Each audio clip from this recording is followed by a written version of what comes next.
up, guys? Welcome back to Geekcentricity and Screen Bum's combined coverage of New York ComicCon 2011.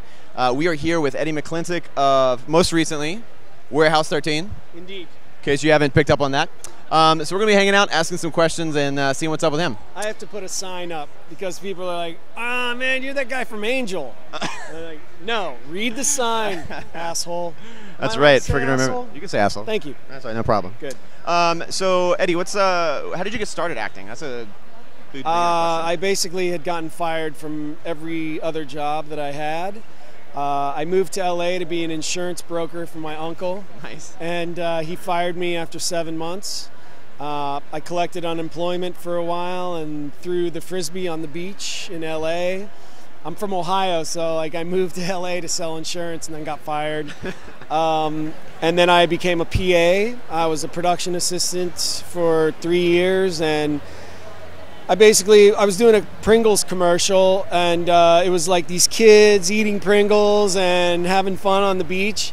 And this kid just was saying, you know, why aren't you doing what we're doing? And he drove away in his brand new Jeep, and I drove away in my Caprice Classic with no hubcaps or back window. And Nice. I just, you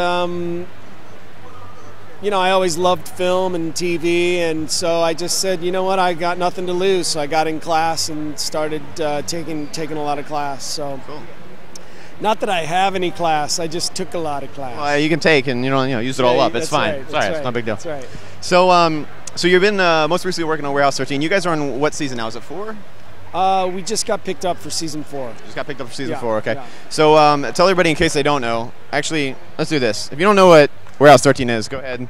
Go to Hulu, Netflix, SyFy, catch an episode. We'll wait. iTunes. We'll wait. Go ahead. Bootleg. We don't mind. You can come to my house. I have it TiVo'd. All 3 seasons.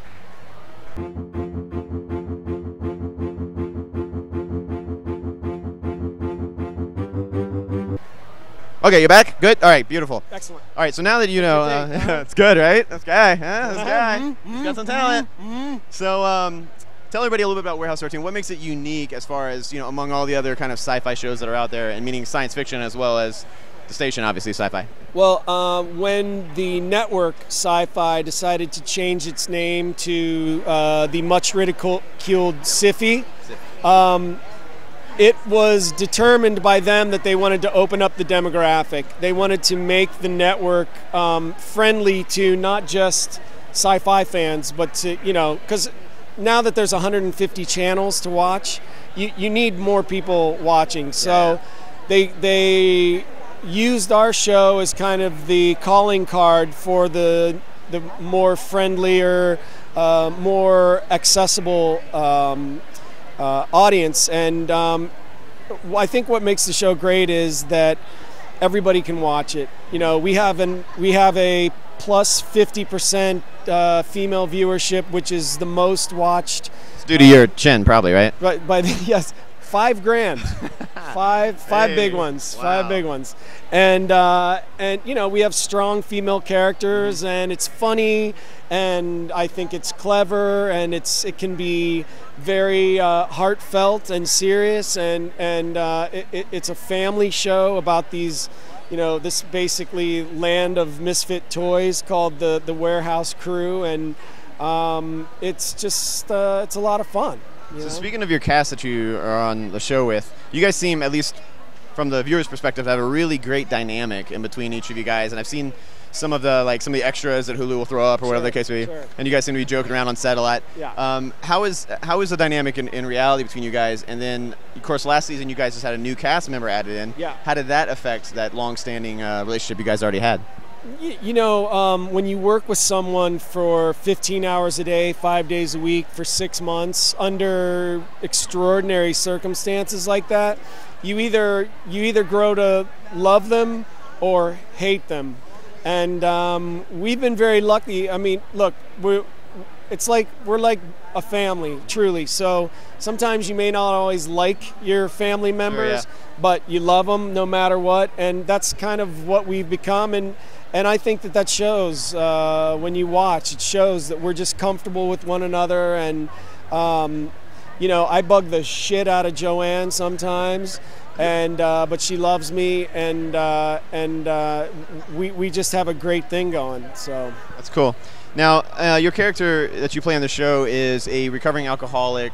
Now, and a lot of times, some people either have that experience through like family members or their own personal experience. Is that something that you're able to personally draw on, or is it something that you've had to really channel and has been a difficult process for you? Yeah, I mean, I actually have 11 years sober. Congratulations, man. Thanks. Awesome.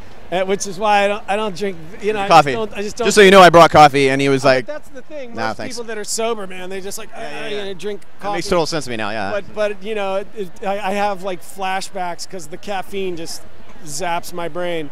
You know, I think this is actually the first time I've ever been asked that question or said it, you know, publicly. Okay. But you know, I'm not ashamed of it. It's something that has made me who I am, and I think that it makes me a more dynamic person, as it does make my character dynamic. You know, it shows him as being he's flawed. You know, he's not perfect, and he's a lot of things, but perfect is not one of them. And I think that it adds depth and dimension to the character. That's excellent. That's really cool, man. Well, congratulations for that. That's a big thing. Coming from my parents, I understand. They have the same background. So. Yeah. I had a lot of fun for a lot of years, but now I got to be a good boy. I got 2 kids, you know. It's like, woo! That just doesn't work. Doesn't work so much, yeah. So and you've been married for how many years now? 6 years. 6 years. That's awesome, man. That's congratulations. Thanks. Yeah, marriage is a good thing. It is. So as far as the show's concerned, you guys have probably had like favorite experiences and like least favorite experiences on the set. Share a couple of those with us. You know, I would say my least favorite experience was, you know, shooting outside in Toronto in the middle of the winter when it's like below 0. Yeah. And we're supposed to be in Colorado with like a windbreaker on. Yeah. And the rest of the crew, it literally has an Arctic where you can only see their eyes and their, you know, their nose. And the rest of it is like the big parkas and stuff. Yeah. And they're walking around, and Joanne and I are standing out in that. And that, I'm not good with the cold. Even coming from Ohio? Yeah, but that's why I left. It's one of the reasons. Fair enough, yeah. It's one of the reasons I was like, see you later.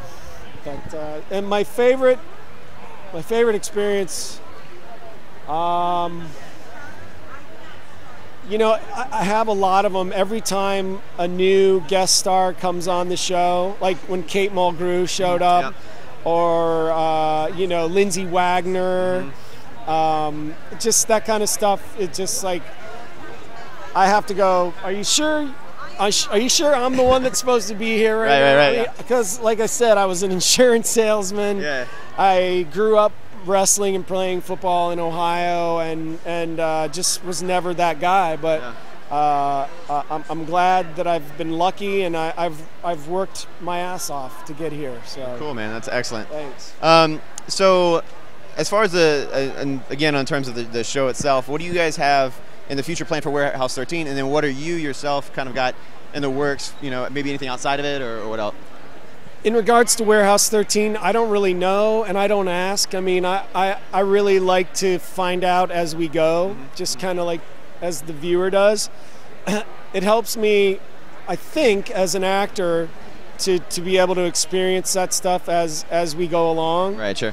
In my personal life, I just finished, in my away from Warehouse 13, I just finished an independent film called A Fish Story. It's a straight-up drama, so there's no silliness, kind of. A little different from most viewers. Yeah. So it's away from what I do on Warehouse 13.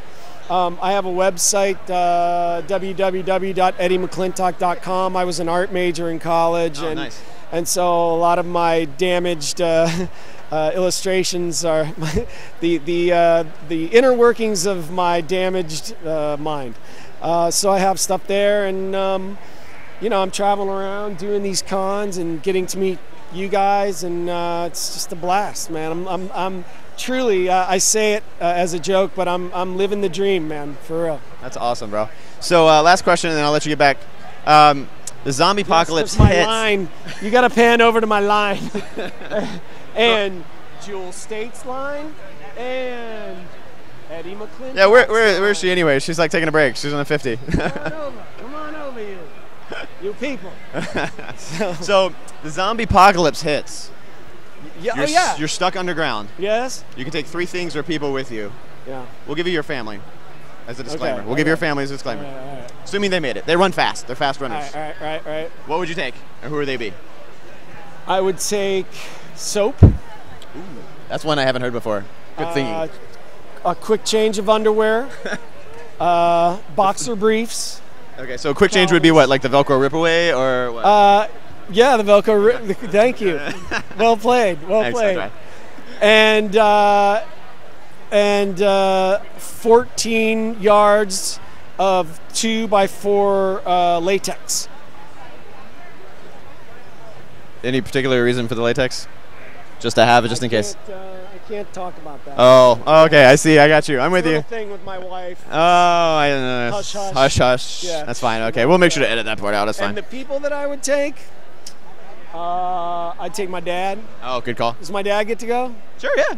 My dad. Good choice. Yes, my dad and my best friend Billy.